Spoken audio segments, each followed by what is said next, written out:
Le bras de fer se poursuit entre le Mali et l'Algérie, nourrissant un climat de défiance. Bamako et Alger ont exporté leur conflit bilatéral sur la scène internationale en s'affrontant publiquement à la tribune de la 80e session de l'ONU. Le Mali rend un vibrant hommage au ministre des Affaires étrangères de la junte algérienne. En effet, le mensonge corrompant tout, il vient doter toute crédibilité à la version algérienne de la destruction du drone malien.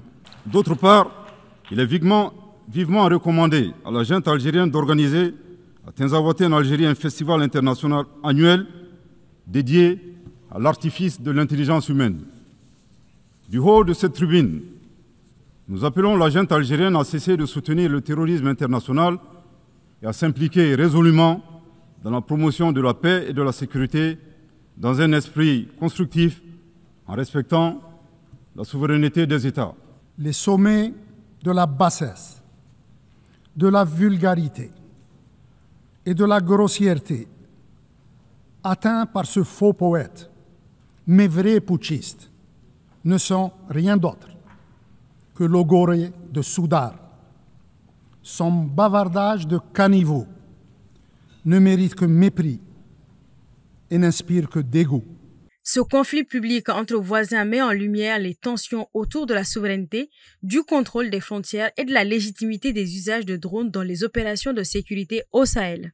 Les attaques ne se sont pas arrêtées à la tribune. En réaction à la déclaration de l'Algérie, le Mali a demandé un droit de réponse hier lundi 29 septembre. Les tensions actuelles entre nos deux pays prennent leur origine essentiellement dans les ingérences intempestives et inacceptables du régime algérien dans les affaires intérieures du Mali.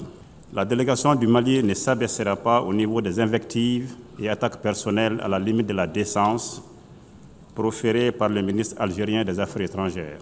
Bien que plus mesurée dans le cadre onusien, l'Algérie a rejeté les accusations maliennes qu'elle juge infondées, accusant le Mali d'utiliser la tribune internationale à des fins de propagande. L'Algérie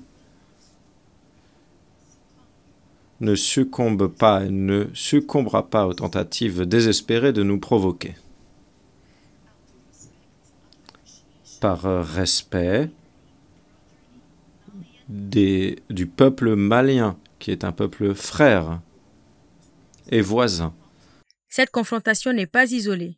Depuis l'incident du drone, les relations bilatérales entre Bamako et Alger, qui étaient déjà fragiles, se sont détériorées, caractérisées par la fermeture réciproque de l'espace aérien, rappel des ambassadeurs et multiplication des déclarations hostiles.